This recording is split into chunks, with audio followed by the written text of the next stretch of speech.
I was 20 minutes into my wedding dress fitting when my phone pinged with an email that would destroy everything. "Hold still, please," the seamstress murmured, pins between her lips as she adjusted the hem. I'd waited 3 months for this appointment, and tomorrow was our engagement party. Everything was finally falling into place. The ping came again, then again. My phone, vibrating insistently against the wooden chair where my regular clothes lay folded. "Sorry," I said. "Do you mind if I check that? It might be work." The seamstress nodded, sitting back on her heels as I carefully stepped off the platform in the voluminous white gown. I expected a client emergency, some last-minute brief that needed reviewing before Monday. What I got instead was an email that made my stomach drop through the floor. From Jolie Pearson to Reagan May, Vera Wolf, Sebastian Fisher, Senior Partners. Subject: Concerns about Serenity. I've struggled with whether to send this, but I can no longer stay silent. I've discovered Serenity has been systematically undermining client relationships and taking credit for others' work. More disturbingly, she's been leveraging confidential information from Reagan's business dealings for her own advancement. I've attached documentation. I'm sorry to be the one to tell you this, especially before your engagement celebration, Reagan. As her friend, I felt you deserved to know who you're really committing to. With deep regret, Jolie. My hands trembled so badly I nearly dropped my phone. Jolie, my best friend since law school. The woman who is supposed to be my maid of honor tomorrow. "Are you okay?" the seamstress asked, her voice sounding distant through the roaring in my ears. "I need a minute," I managed, gathering the skirts of the dress and stumbling to the dressing room. I locked the door and sank down onto the small bench, my mind racing. The accusations were absurd, completely fabricated, but they were also precisely calibrated to hit my most vulnerable points. 3 years ago, I'd been falsely accused of using confidential information in a case. I'd been cleared, but the whispers had followed me. Jolie knew that. She knew exactly how to make these lies sound plausible. With shaking fingers, I opened the attachments, doctored emails, conversations taken wildly out of context, meeting notes with timestamps altered. It was thorough, calculated character assassination. I called Reagan immediately, straight to voicemail. Then Vera, my mentor at the firm. Same result. My heart pounded so hard I could feel it in my fingertips. I changed out of the wedding dress in a daze, apologizing to the confused seamstress, promising to reschedule. The silk slipped through my fingers like water as I hung it back on its padded hanger. Would I ever wear it now? Outside, the October air hit my face, but I barely felt it. I ordered a rideshare to Jolie's apartment, my thoughts a hurricane of confusion and betrayal. We'd had dinner together just last night. She'd raised a toast to my happiness, had smiled at me across the table, while this email sat in her drafts folder. 20 minutes later, I was pounding on her door. "Serenity." She opened it, wearing yoga pants and a surprised expression that I now recognized as completely fake. "What are you doing here? Aren't you supposed to be at your fitting?" I pushed past her into the apartment we'd spent countless evenings in, drinking wine and sharing secrets. Or so I'd thought. "Why?" My voice came out as a rasp. I thrust my phone at her, the email displayed. "What is this? Why would you do this to me?" Something shifted in her eyes then. The pretense fell away, and for a brief, chilling moment, I saw something I'd never noticed before. A cold calculation, a satisfaction. "Oh, you got that already." She took a sip from her coffee mug, completely unfazed. I thought it might take longer to make its way through the firm's servers. "Jolie, these are lies. You know they're lies." My voice rose, desperation clawing at my throat. "Reagan, the partners. You sent this to everyone who matters in my life." She set her mug down carefully on the coffee table. "Are they lies, though, or just truths no one has been willing to see about you?" "What are you talking about? We've been friends for 15 years. And for 15 years, I've watched you get everything handed to you." Her voice remained eerily calm. "The Westlake case should have been mine. The senior partnership track should have been mine.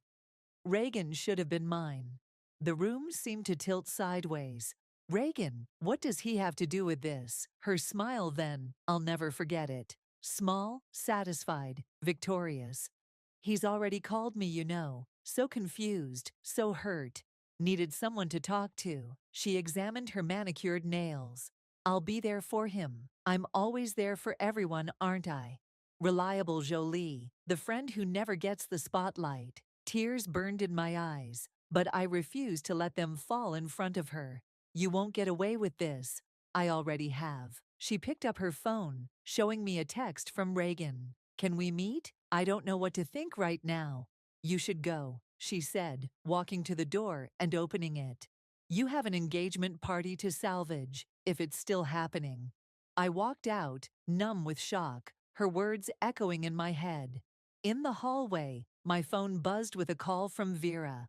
I answered, hearing the hesitation in my mentor's voice. Serenity, we need to talk about this email. The partners are concerned. The first tear fell as the elevator doors closed, carrying me down into a nightmare I couldn't have imagined an hour ago. My life, my career, my future marriage, all of it now balanced on a knife's edge because of a woman I would have trusted with my life.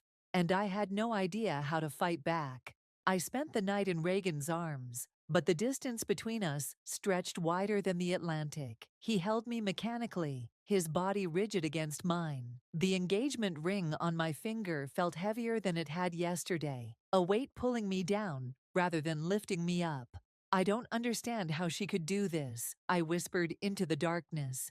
15 years of friendship, and she just fabricated all of it. Reagan's silence lasted 3 heartbeats too long. The documentation looked pretty detailed. Serenity. I sat up, switching on the bedside lamp. His face was carefully neutral, but his eyes gave him away. Doubt. He was doubting me. You can't seriously believe I would do those things. My voice cracked. Reagan, you know me. He ran a hand over his face. I thought I knew Jolie too. She's been my friend almost as long as she's been yours. And that's exactly why this hurts so much. She's weaponized our friendship. She's using everything she knows about me to make these lies seem plausible. The Westlake case was cleared by ethics review. I cut him off, anger flaring hot in my chest. 3 years ago, you were there. You saw what it did to me. He sat up too, the sheets pooling around his waist. I know, I remember, but the email she attached are doctored. Reagan, look at me. I grabbed his hands. Do you honestly believe I would risk my entire career by stealing information from your company?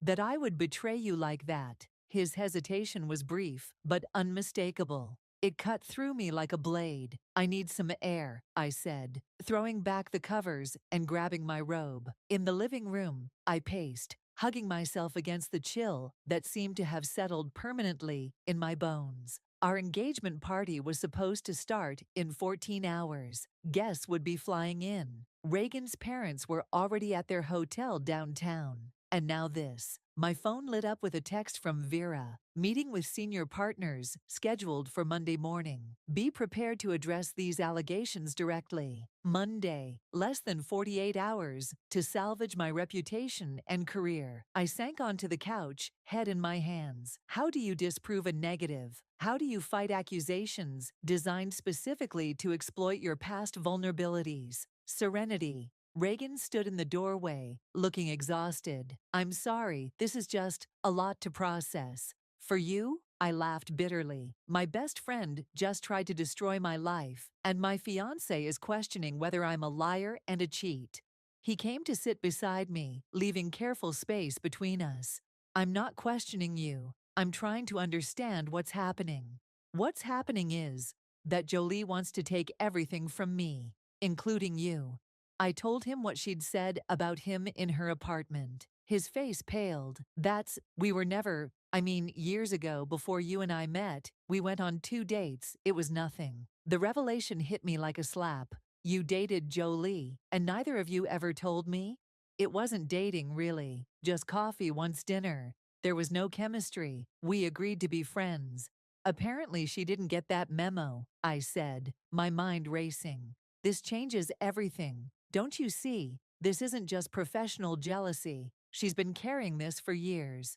Reagan looked unconvinced. That seems extreme for two casual dates 7 years ago.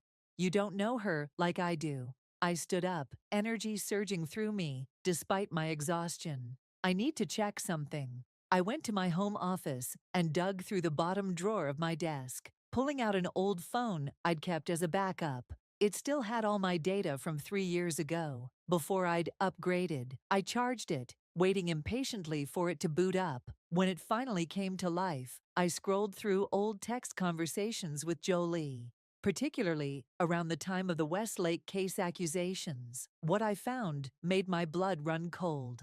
You should be careful with the Westlake files. People are talking. If anyone asks about client meetings, remember you were with me on the 15th. Reagan mentioned his company might be looking at acquisition targets. You didn't hear that from me, though. Little breadcrumbs, dropped so casually I hadn't noticed at the time. Suggestions, implications, creating a paper trail that, taken out of context, could support exactly the narrative she was spinning now. This wasn't spontaneous. She'd been laying groundwork for years. I returned to the living room, where Reagan was staring blankly at his own phone. She's been planning this, I said, showing him the texts. Look at the dates. She was setting me up even back then. He read through them, his expression darkening. This is calculated. It's worse than that, I said, taking back the phone. It means she has more. She's been collecting ammunition for years, waiting for the perfect moment to use it. The engagement party, he said slowly. The partnership decision next month. I nodded, a chill running through me. The two biggest moments of my personal and professional life. My phone buzzed with a new text. Unknown number. I have information about Jolie you might find interesting. Meet me at Riverside Park, 7 a.m. tomorrow. Come alone. Ellis, Jolie's ex-boyfriend, the one she'd dated right before the Westlake case. What is it? Reagan asked, noticing my expression. I showed him the text. This could be a trap, or it could be exactly what you need. He took my hand, squeezing it gently. The first genuine connection since the email. I'm sorry I doubted you, even for a second. It wasn't enough, not yet, but it was something. A crack in the ice between us. What about the engagement party? I asked. Reagan's jaw set firmly. We're having it. We're not giving her the satisfaction of thinking she's won.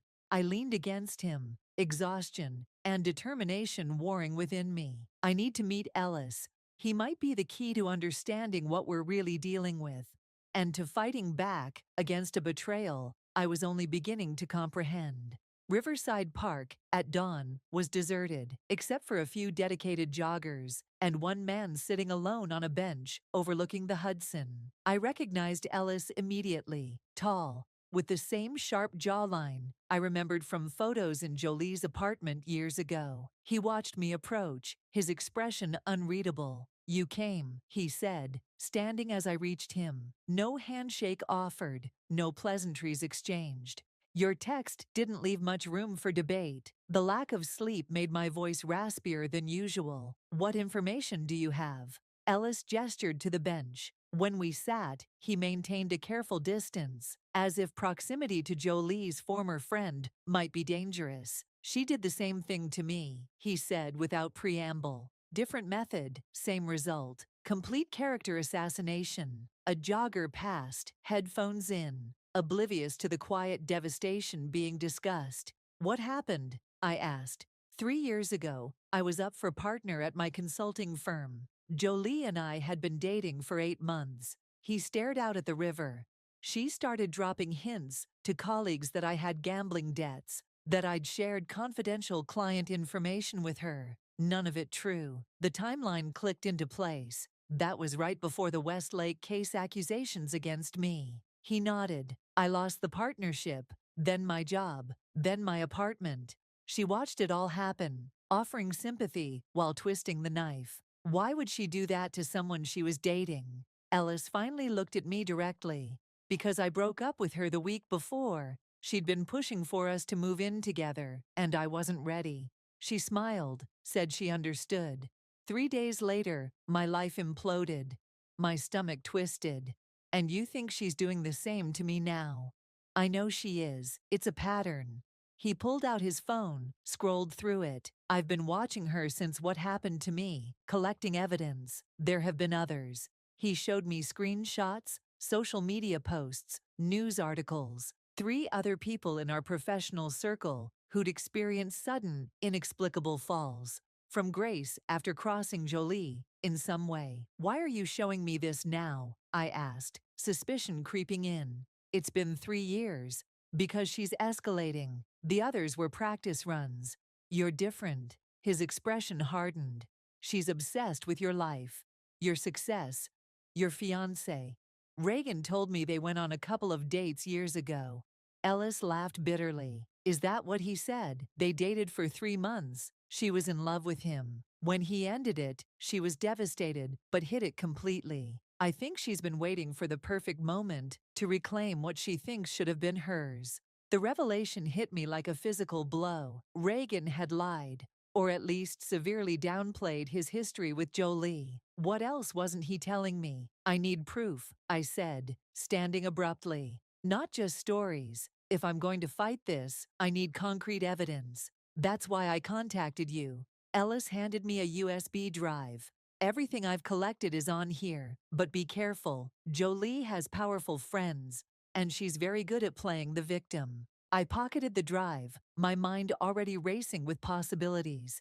Thank you. Don't thank me yet. His expression was grim. This won't be easy, and you should know.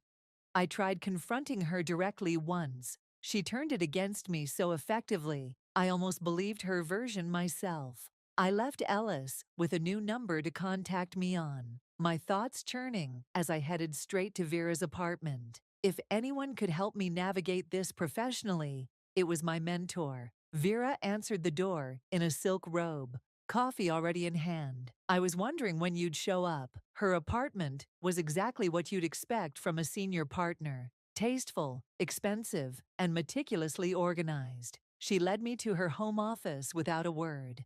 The partners are taking this seriously, she said once we were seated. Jolie's accusations are specific enough to warrant investigation. They're lies, I said, leaning forward.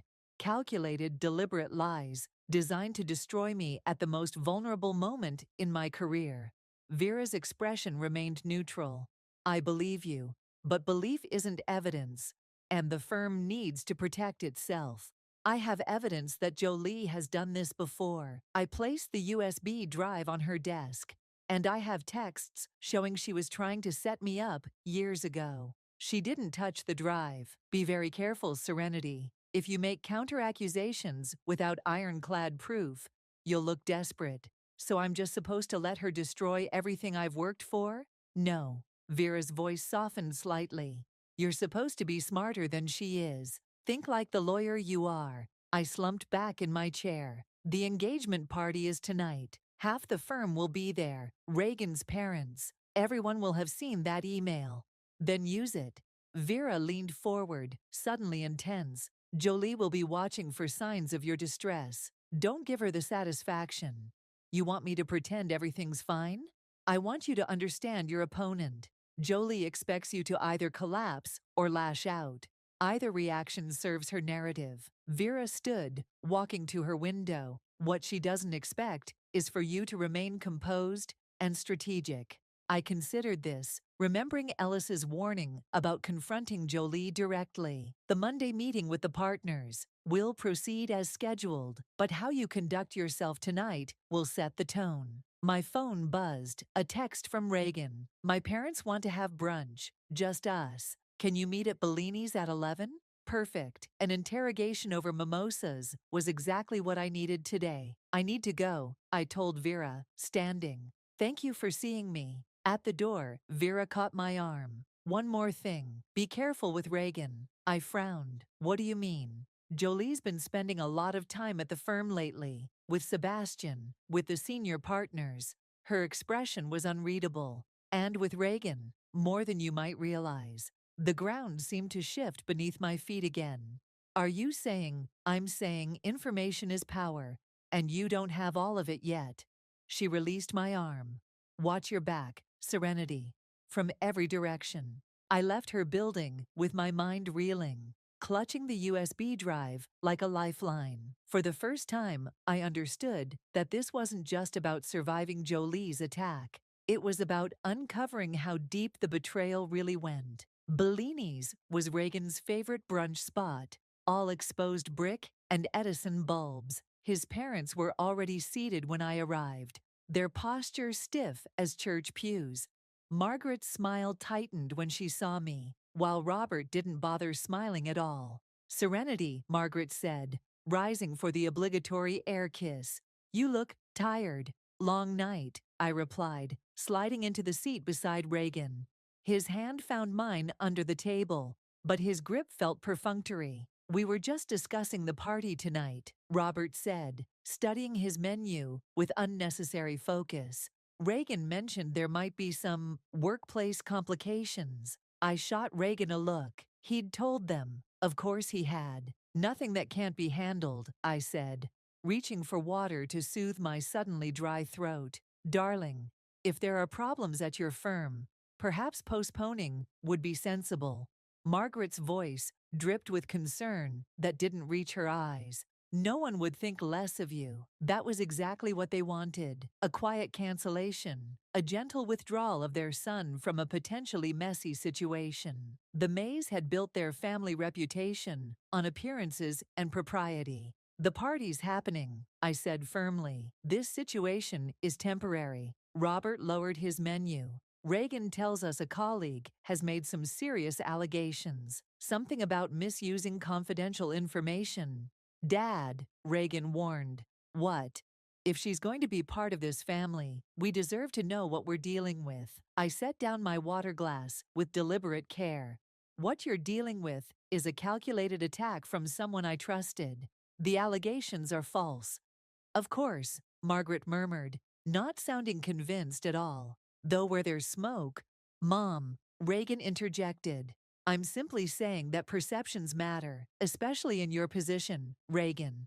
The company board watches everything. The server arrived, saving us from the immediate tension. We ordered, and I excused myself to the restroom, needing a moment to breathe. In the elegant bathroom, I gripped the marble countertop, staring at my reflection. Dark circles shadowed my eyes. I looked exactly like what I was, a woman under siege. My phone buzzed with a text from Ellis. Check the drive yet? Focus on the folder labeled Patterns. I hadn't had time. Between Vera's warning and this brunch, I'd barely had a moment to think. When I returned to the table, Reagan was in heated whispered conversation with his parents. They fell silent as I approached. Everything okay? I asked, sliding back into my seat. Fine, Reagan said too quickly. Just discussing logistics for tonight. Our food arrived, and we ate in strained silence, punctuated by Margaret's pointed questions about the firm's investigation process and whether my position was secure. Each question felt like a tiny needle, testing for weakness. Actually, I said, setting down my fork, I've discovered Jolie has done this before, multiple times. I'm gathering evidence now. Robert's eyebrows rose. That would certainly change things. It doesn't change that the firm is investigating, Margaret countered. The damage to your reputation is exactly what Jolie wants. I finished for her. She's counting on everyone assuming guilt before innocence, including us, Margaret asked sharply. I met her gaze directly. You tell me. The table fell silent. Reagan shifted uncomfortably beside me. I think, Robert said finally, that we should support whatever decision you and Reagan make about tonight. It wasn't exactly a ringing endorsement, but it was something. After brunch, Reagan and I walked in silence toward our apartment. The October air carried the first real bite of autumn. You didn't tell me your parents knew, I said finally. He sighed. They called this morning. Someone from the firm had already contacted my father. I stopped walking. Who? Sebastian, apparently. He's on some charity board with my dad. Sebastian. Vera had mentioned him spending time with Jolie. The connections were multiplying. A web I was only beginning to see. Reagan, I said carefully, I need to ask you something. And I need the whole truth, not the sanitized version. He tensed. Okay? Your relationship with Jolie. Ellis told me it was 3 months, not 2 casual dates. Reagan's face flushed. It wasn't serious. That's not what I asked. He ran a hand through his hair. Fine. Yes, we dated for about 3 months. It ended badly. She wanted more than I did. And you never thought this was relevant information, even after she sent that email. I didn't think it mattered. It was 7 years ago, Serenity. It matters because she's still in love with you. The words burst out louder than I intended. A passing couple glanced our way. Ellis says she's obsessed, that this is about taking back what she thinks should have been hers. Reagan's expression shifted from defensive to troubled. That can't be right. When was the last time you spoke with her? Before the email? He hesitated just a fraction too long. I don't know. Around the office, maybe. Reagan. He looked away. She called me last week, said she needed advice about a client situation. We got coffee. The betrayal felt like a physical blow. And you didn't think to mention this. It was nothing. Professional courtesy. There is nothing professional about what she's doing. I started walking again, faster now. I need to check that USB drive. Ellis said there's a pattern. Reagan caught up, grabbing my arm. Serenity, wait, I'm sorry. I should have told you everything. Yes, you should have. I pulled away. I'm fighting for my career, my reputation, and apparently my relationship too. I can't do that if I don't know what I'm really up against. Back at our apartment, I went straight to my laptop. The USB drive contained dozens of files, meticulously organized. The Patterns folder held timelines, screenshots, and documents tracking Jolie's behavior over years. One name in the files jumped out immediately: Sebastian Fisher. I clicked on the folder with his name. Inside was a series of emails between him and Jolie, dating back 2 years, friendly at first, then increasingly intimate. In the most recent exchanges, they discussed firm politics, partnership tracks, and me. She's too confident, too comfortable. The Westlake thing should have been a warning. Patience. The engagement announcement gives us perfect timing. Everything's in place. My hands shook as I scrolled through more messages. This wasn't just Jolie. It was a coordinated effort. With Sebastian, with others at the firm I'd considered allies. And based on the timestamps, it had begun right after I'd been put on the partnership track instead of Sebastian. My phone buzzed with a text from Vera. Need to see you before the party. My office, 4 p.m. Bring whatever you've found. I closed the laptop, a cold clarity settling over me. Tonight's engagement party wasn't just a social event to endure. It was a battlefield. And now, finally, I understood who my enemies really were. Vera's office was a sanctuary of order, law books perfectly aligned, not a paper out of place. She stood at her window, silhouetted against the late afternoon sun, when I arrived. Close the door, she said without turning. I did, then placed my laptop on her desk. It's worse than we thought. Sebastian is involved. They've been planning this for years. Vera finally turned, her expression grave. Show me. I opened the files Ellis had provided, watching Vera's face as she scanned through the evidence. Her composure barely flickered, but I caught the tightening around her eyes, the slight whitening of her knuckles as she gripped the edge of her desk. This is comprehensive, she said finally. Ellis has been thorough. It's enough, isn't it? To stop the investigation, to clear my name. Vera closed the laptop. It's enough to start a war. They started it. And how do you plan to finish it? She circled her desk, leaning against it. These emails implicate Sebastian, who has been with the firm for 15 years and has connections to 3 of our biggest clients. The senior partners won't thank you for this revelation. So I'm just supposed to take the fall? Let them destroy my career to protect Sebastian's. I didn't say that. Vera's voice sharpened. I'm saying you need to be strategic. If you present this evidence now, it becomes a messy internal battle that could damage everyone involved, including you. I paced the office, frustration building. Then what do you suggest? The engagement party tonight. Everyone will be watching. Jolie and Sebastian expect you to be defensive, possibly emotional. They're counting on it. And if I'm not? A smile ghosted across Vera's face. Then you've already won the first battle. She was right, of course. Emotional outbursts would only reinforce the narrative Jolie was crafting. That I was unstable, untrustworthy. There's something else you should know, Vera said, her tone shifting. The partnership committee meets Monday after your hearing. Sebastian has been lobbying heavily against you. Of course he has. But 3 of the 5 partners are waiting to see how you handle this situation before making their decision. She held my gaze. Show them you can navigate a crisis with grace and strategic thinking, and you might still have a chance. The weight of it all, the betrayal, the calculated attack on my reputation, the precarious state of my career and relationship, suddenly felt crushing. I sank into a chair. Why didn't I see it? I whispered. All these years, I thought Jolie was my friend. I thought Sebastian was a colleague. I never saw the resentment building. Because you were focused on your work, not office politics. Vera's voice softened. It's both your greatest strength and your vulnerability. My phone buzzed with a text from Reagan. Where are you? We need to get ready soon. Go, Vera said, nodding at my phone. Prepare for tonight. Remember, they're expecting you to crumble. Don't give them the satisfaction. I stood, gathering my laptop. Thank you for believing me. This isn't about belief serenity. It's about evidence and strategy. She paused. And for what it's worth, I've always known you were the stronger candidate for partner. Sebastian knows it too. That's why he's resorting to this. Her words steadied me as I left the office. A new resolve forming. I wouldn't just defend myself. I would reclaim the narrative entirely.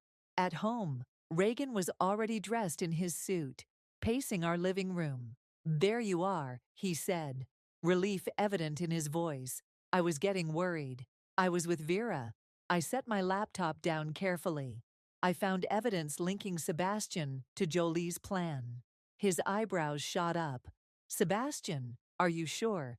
Emails, texts, meeting notes. They've been coordinating this for years. I watched his face carefully. Did you know Sebastian and Jolie were close? I knew they worked together sometimes. He loosened his tie slightly. Sebastian mentioned her occasionally, but nothing that suggested this. I wanted to believe him, needed to. But doubt had taken root, and I couldn't quite shake it. I need to get ready, I said, moving toward our bedroom. He caught my arm gently. Serenity, are you sure we should go through with tonight? We could postpone, deal with this first.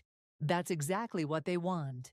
I pulled away. I'm not giving them the satisfaction. In our bedroom, I unzipped the garment bag containing the dress I'd chosen weeks ago, deep emerald silk that made my eyes look almost golden. As I slipped it on, I felt like I was donning armor. My phone buzzed again. Unknown number. Be careful tonight. Jolie and Sebastian will both be watching for weakness. They have something planned. Ellis. I stared at the message, a chill running through me. What else could they possibly do? The damage to my professional reputation was already severe. My relationship with Reagan was strained. What more could they take? Another text arrived, this one from Zara. Just heard about the email. What the hell is going on? Are you okay? I hadn't spoken to Zara since the accusations surfaced. She was friends with both Jolie and me, carefully neutral in most situations. Her reaching out now felt significant. Not okay, but fighting back. Can you meet me at the venue early? 7:30? Her response came quickly. I'll be there. And Serenity, I think you should know Jolie's been telling people you're unstable, that Reagan's been unhappy for months. Be prepared. The final piece clicked into place. This wasn't just about my career, or even Reagan. It was about isolating me completely, professionally and personally. before delivering the final blow. I finished my makeup with steady hands, a cold clarity settling over me. Tonight wouldn't just be about appearances, it would be about turning the tables. Reagan appeared in the doorway, watching me. "You look beautiful," he said softly. I met his eyes in the mirror. "Good. Because tonight, everyone is going to see exactly who I am and who I'm not." Whatever Jolie and Sebastian had planned for tonight, I would be ready. The time for defense was over.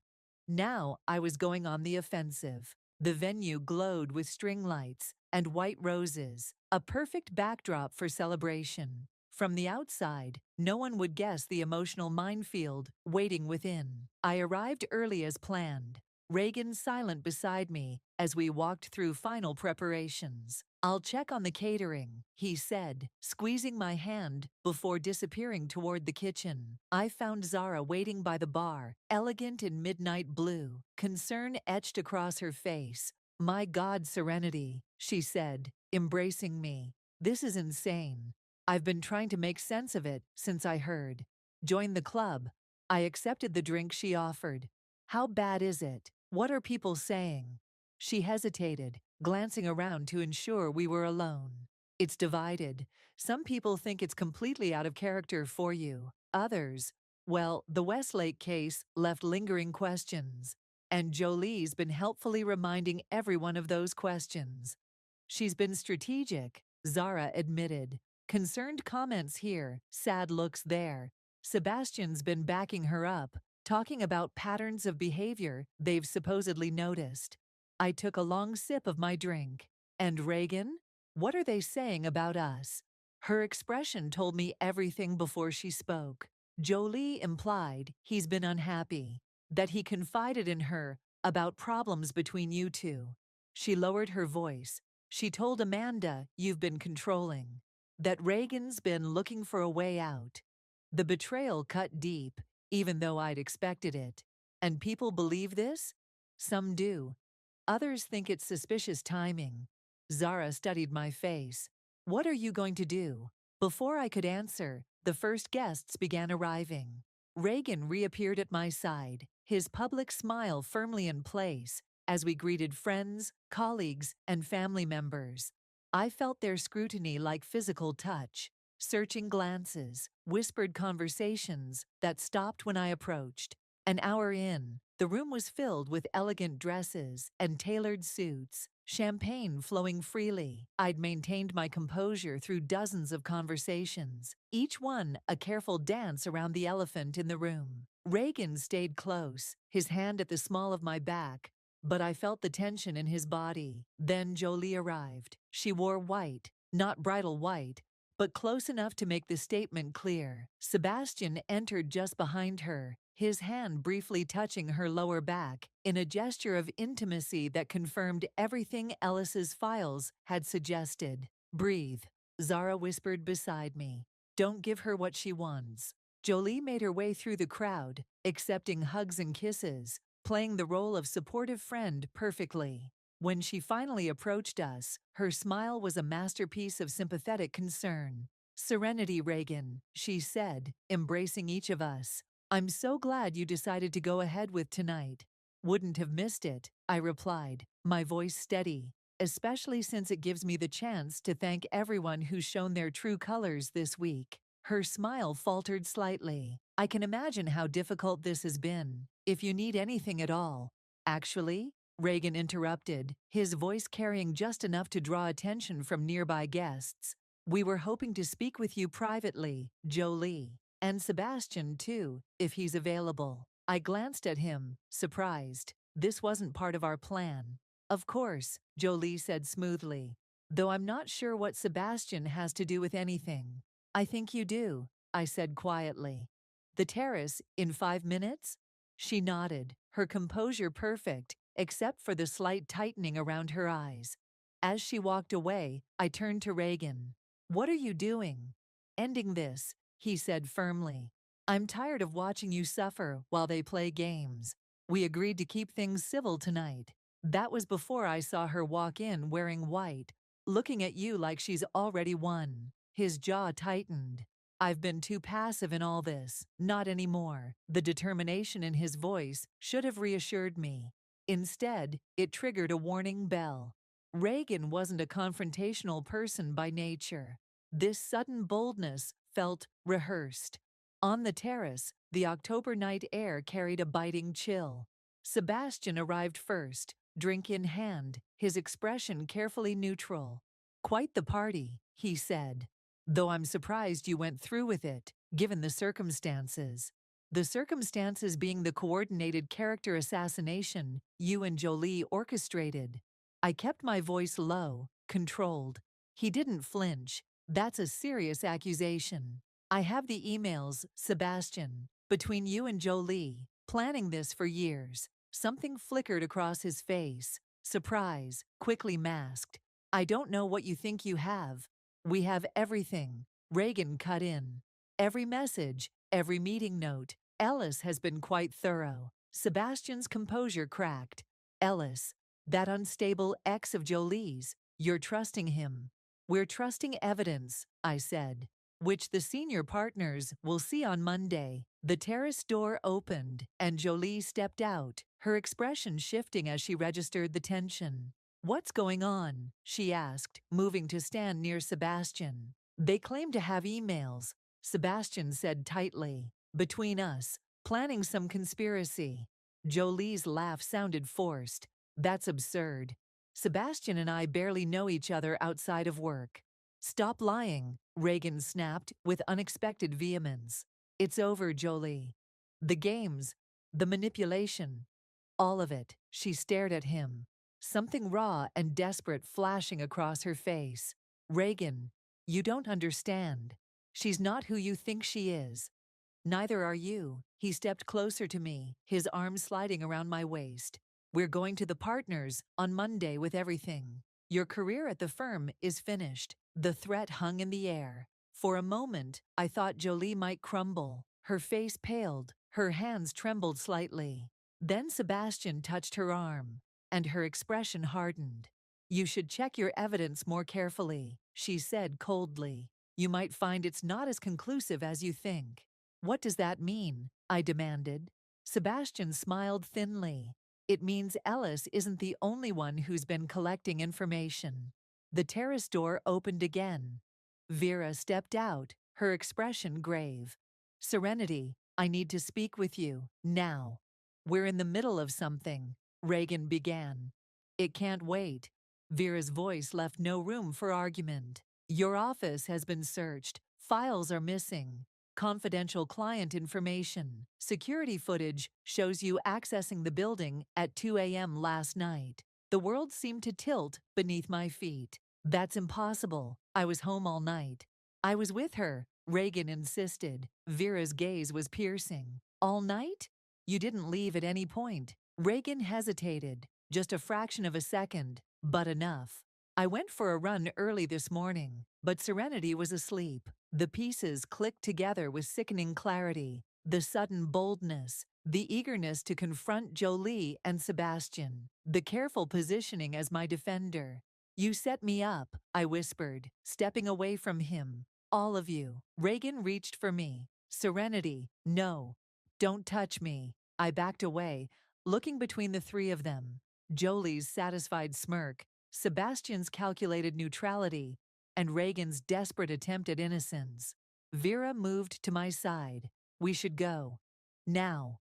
As she led me away, I heard Jolie's voice behind us. "I tried to warn everyone about her. Such a shame it had to come to this." The engagement party continued inside, oblivious guests laughing and celebrating a union that had just shattered beyond repair. And somewhere in that crowd, evidence had been planted that would destroy what remained of my career. Unless I could find it first. Vera pulled me into an empty conference room off the main hall, closing the door on the sounds of celebration. "Tell me you weren't at the office last night," she demanded. "I wasn't. I was home with," the words died in my throat, "with Reagan, who had apparently betrayed me in ways I was only beginning to understand. Someone accessed confidential files on the Meridian merger using your key card. They've been emailed to a personal account."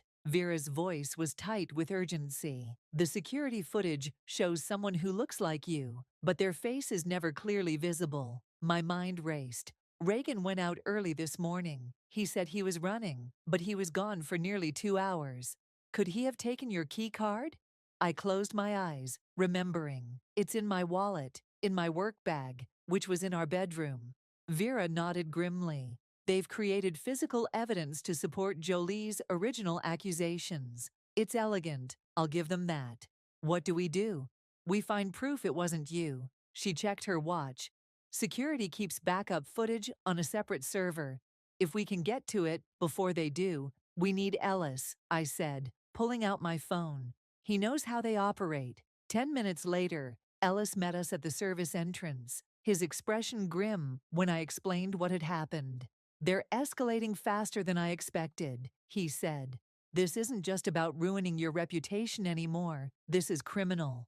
Can you access the security footage? Vera asked. Ellis nodded. I have a friend in IT at your firm, but we need to move now, before they realize what we're doing. We slipped out of the venue, leaving behind the party that was supposed to celebrate my future. The irony wasn't lost on me. Abandoning my own engagement celebration to save what remained of my career and dignity. The firm was nearly empty on a Saturday night.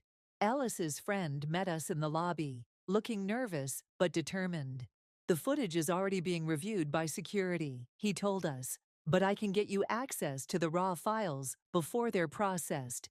In the security office, we huddled around a monitor, scanning through the previous night's footage. At 2:17 a.m., a figure with my build, wearing a hooded jacket, entered using my key card. The face was always angled away from cameras. There, Ellis pointed. The walk is wrong. You can see it's not your natural gait. He was right. The person moved with a slight hesitation I didn't have. Can we see where they went? I asked. The IT specialist switched camera views, following the figure to my office, then to the file room. 18 minutes later, they left carrying nothing visible. Digital files, Vera murmured. Sent by email, most likely. Check the logs, Ellis suggested. See what computer was used. The logs showed access from my terminal, using my password. How would they know my password? I asked, then answered my own question. Reagan, he's seen me log in before. The realization of his betrayal hit me again. A physical pain in my chest. I'd shared everything with him. My home, my future, my trust. Wait, the IT specialist said suddenly. Look at this. He pulled up another camera angle, one showing the elevator bank from a maintenance corridor. As the hooded figure waited for the elevator, they briefly turned, checking their surroundings. The face was partially visible for just a second, enough to confirm it wasn't me, it was Reagan. We need to download this now, Vera said urgently, and check the email logs, see exactly what was sent and where. The email logs showed files sent to an anonymous account at 2:43 a.m. The content, confidential client information from the Meridian merger, exactly the kind of breach Jolie had accused me of in her original email. It's not enough, I said, frustration building. We can prove it wasn't me, but we can't prove it was a setup rather than just Reagan acting alone. Ellis was scrolling through his phone. Maybe we can. I've been monitoring Jolie's accounts. Look at this. He showed us text exchanges between Jolie and Reagan, dating back weeks. Innocent at first, then increasingly intimate. Planning meetings, discussions about the future, about me. She'll never see it coming. Trust me, this is the cleanest way out for everyone. What about Sebastian? Is he still on board? Completely. He wants the partnership as much as I want you. The final text, sent just hours before the engagement party. Everything's in place. Once the files are found, she's finished professionally. You're free. The evidence was damning, complete, and it filled me with a cold, clarifying rage. We need to go back to the party, I said, gathering the evidence we'd collected. Now, serenity, Vera cautioned. Think carefully about how you want to handle this. I'm done being careful. I'm done being their victim. I met her gaze steadily. It's time they faced consequences.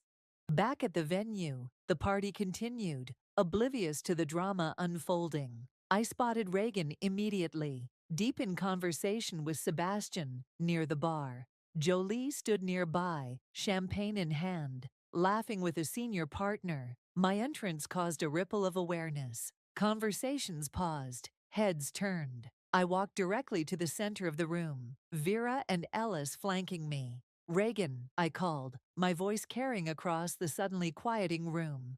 I think we need to make an announcement to our guests. He turned, his expression shifting from confusion to alarm when he saw Ellis beside me. Serenity, what are you doing? Telling the truth, I addressed the room at large. I want to thank everyone for coming tonight to celebrate what I thought was love and partnership. The room fell completely silent. Jolie moved closer to Sebastian, her smile fading. Instead, I've discovered what real betrayal looks like. I held up my phone, displaying the security footage. This is footage from our firm last night. That's my fiancé. My voice caught on the word, stealing confidential information, using my credentials to frame me for exactly what Jolie accused me of in her email. Gasps and murmurs rippled through the crowd. Reagan stepped forward, panic in his eyes. Serenity, you're not thinking clearly. I've never been clearer. I cut him off. We also have the texts between you and Jolie. Planning all of this for weeks. Jolie pushed through the crowd, her composure cracking. This is ridiculous. You're just trying to deflect from your own actions. Am I? I turned to the gathered guests. The senior partners are here tonight. So are representatives from our biggest clients. Should we let them decide who's telling the truth? I nodded to Ellis, who connected his phone to the venue's display system. The texts between Jolie and Reagan appeared on the large screen for everyone to see, followed by emails between Sebastian and Jolie discussing how to undermine me. The evidence was undeniable, damning, complete. Sebastian was the first to break, turning on Jolie. You said this was foolproof, that no one would trace it back to us. Shut up, she hissed. But it was too late. Reagan stood frozen, his face ashen, as his parents stared at him in horror. When he finally spoke, his voice was barely audible. Serenity, I can explain. No, I said, my voice steady despite the storm inside me. You don't get to explain. You don't get to speak to me at all. I turned to face the room. These people who had gathered to celebrate a union built on lies. But instead of the humiliation Jolie had planned for me, they were witnessing her downfall, and Reagan's, and Sebastian's.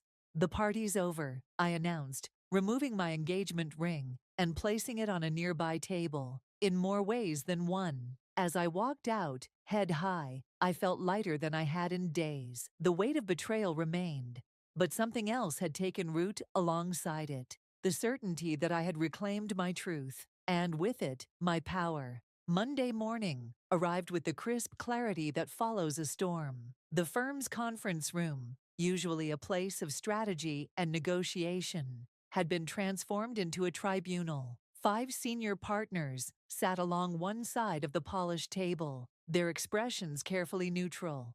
Across from them, I sat alone. No Vera beside me, no allies, just me, a stack of evidence, and the truth. Ms. Harper, the managing partner began.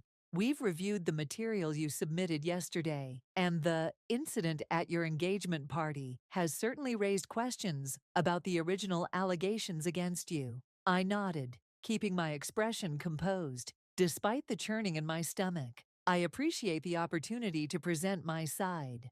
Before we continue, he said, glancing at his colleagues, you should know that Jolie Pearson submitted her resignation this morning. Sebastian Fisher has requested a leave of absence. A small victory, but not enough. Not yet. And the investigation into my alleged misconduct? The partners exchanged glances. That's why we're here. The door opened, and Vera entered. Her timing perfect as always. She took the seat beside me without explanation. I believe, she said calmly, that you'll find the security footage and email logs I provided conclusively prove that Serenity was not responsible for the data breach. In fact, they prove a deliberate attempt to frame her. We've seen the evidence, the managing partner acknowledged. What concerns us is the public nature of how this situation was handled. Of course, not the betrayal or the conspiracy, but the fact that I'd exposed it publicly. Image above integrity, the unwritten rule of corporate law. With respect, I said, leaning forward, I didn't create the public nature of this situation. Jolie's original email was sent to the entire senior partnership. My reputation was attacked publicly. My response was proportional. Nevertheless, another partner interjected, clients expect discretion. The Meridian merger team has expressed concerns about continuing with our firm, given these dramatics. Vera cleared her throat. Actually, I spoke with Meridian's CEO this morning. They're requesting Serenity remain as lead counsel. They were impressed by her handling of the situation. Surprise rippled across the partners' faces. I kept mine carefully neutral, though this was news to me as well. The partnership vote is scheduled for Friday, the managing partner said, after a moment. Given these developments, we'll need to reassess the candidates. I'm withdrawing my name, I said. The statement landed like a stone in still water. Even Vera looked startled. Serenity, she murmured. Think carefully. I have. I met each partner's gaze in turn. I've spent years believing partnership at this firm was the ultimate measure of success. Recent events have clarified my priorities. If this is about the investigation, one partner began. It's about integrity, I cut in. Mine and this firm's. You were ready to believe the worst of me based on accusations without evidence. That speaks volumes about the culture here. I stood, gathering my materials. I'll complete the Meridian merger, as promised. After that, I'll be tendering my resignation. The silence that followed me out of the conference room felt like victory. Vera caught up to me at the elevator. That was either the bravest or stupidest career move I've ever witnessed. Possibly both, I admitted. You know they were going to clear you. Probably offer you partnership to avoid a lawsuit. The elevator arrived with a soft chime. I stepped inside, holding the door. I don't want a partnership offered out of fear or obligation, and I'm not interested in lawsuits. Then what do you want? The question hung between us as I considered my answer. 3 days ago, I would have said partnership, marriage to Reagan, the life I'd carefully planned. Now those plans lay in ruins. Yet I felt strangely liberated. To rebuild on my own terms, I said finally. Vera's expression softened. For what it's worth, I think you're making the right choice. And when you're ready, I'd like to talk about some possibilities. Possibilities.